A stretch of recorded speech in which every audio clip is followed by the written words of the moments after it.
I'm Jessica. And I'm Veronica. As twins, we've shared everything together, including celiac disease.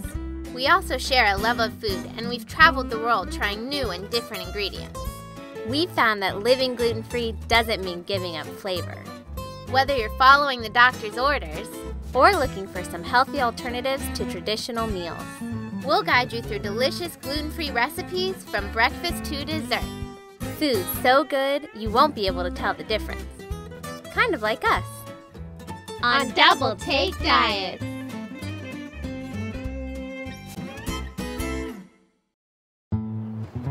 Today's show is Simple Snacks. Just because you're eating gluten-free doesn't mean you have to miss out at the party.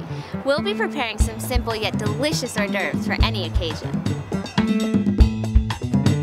Bruschetta on polenta squares, a twist on the traditional Italian favorite. Followed by roasted tomato and parmesan crostini.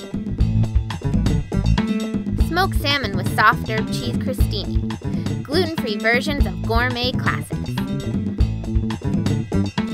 For the crostini, we're going to get started on our roasted balsamic tomatoes because they take about 40 minutes to make. And then we'll get started on our polenta bites. I'm going to cut them into thirds. And like I said, we're using Roma tomatoes. We chose Roma tomatoes for their consistent flavor all year round. We're lining it with parchment paper because you're putting it in a very hot oven and you don't want the tomatoes to stick to the pan.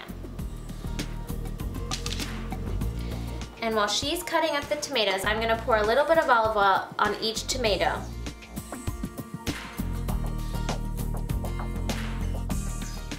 And we're going to use 1/3 cup balsamic vinegar. And then Jessica's going to top it off with some salt and pepper just for seasoning.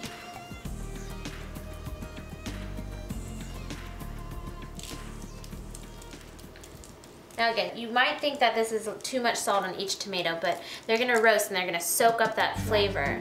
And this is going to be the main event on the crostini, and so you want that flavor to pop.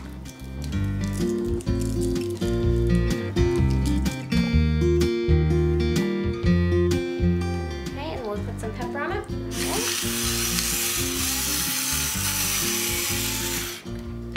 So our oven's preheated again to 450 degrees. Thank you. And we're going to put it in for 45 minutes.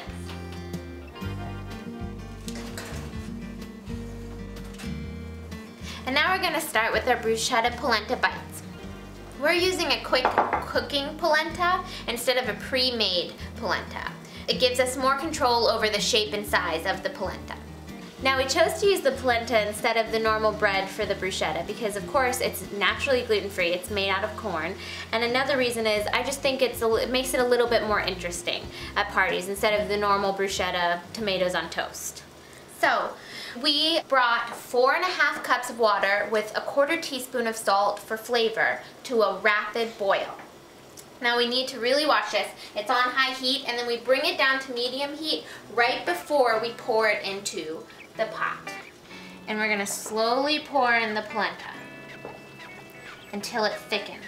It takes about a minute. Now while she's cooking up the polenta, I'm going to start on the tomato topping. What you want to do is you just want to dice 2 cups of cherry tomatoes. I'm using a mix of heirloom tomatoes because I like the different colors. And you just want to half them, quarter them, and then I'm going to go back with a rough chop. I want it kind of rustic looking.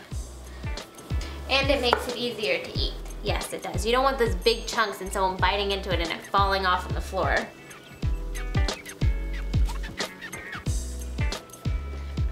And while it's thickening, we're going to add 1/2 cup of Parmesan cheese for flavor.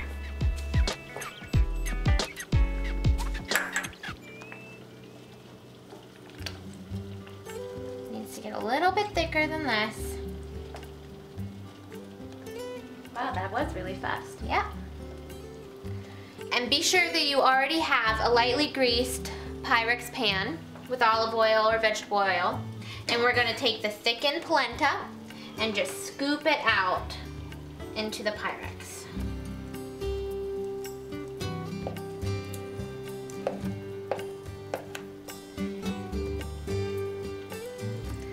And you also want to do this kind of quickly because it's going to start cooling. And And we need to spread it out evenly.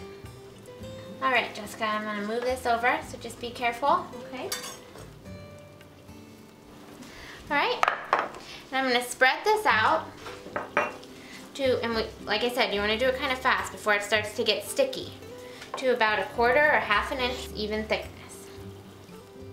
Now we're using a Pyrex to make sure that the thickness is consistent, and then we're gonna go back once it's cooled and use this cute little cookie cutter to cut out squares. You can use whatever shape you want, but I like the squares.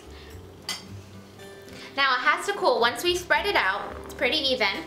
Once it's spread out, we have to let it cool for 30 minutes.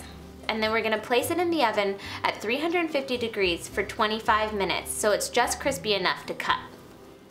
Okay, now that we've finished chopping up the tomatoes for the topping, we're gonna finish this off by adding 4 large basil leaves, finely chopped, a clove of garlic, and 1/2 of a small red onion, also finely chopped. Then we're gonna add 3 tablespoons olive oil and 1.5 tablespoons balsamic vinegar. So I'm gonna take the tomatoes that were just chopped, and I'm going to add the onion. Put it in there. Yeah, make sure you get it all. I love onion. Again, you want it finely chopped because you don't want to bite into a huge piece of onion at a party. Or garlic. Or garlic. I don't know which is worse. I think they're both equally bad. It tastes so good. Yeah, but not when you're talking to a large group of people. All right, now I'm done with the garlic and the onions. Now I'm gonna add the basil. I'm going to just gently mix it, and while you're mixing it, I'm gonna add the 3 tablespoons olive oil. And you can make this up to 2 hours ahead of time, but I wouldn't make it anymore before that because it'll just get really juicy. Right. But leaving it for a little bit's okay because then it really lets all the flavors marinate. Okay, and 1.5 tablespoons of balsamic vinegar. It smells so good. It does. And just a little half. Okay. And then we should just set that to the side again. We're just gonna let the flavors marinate and become one.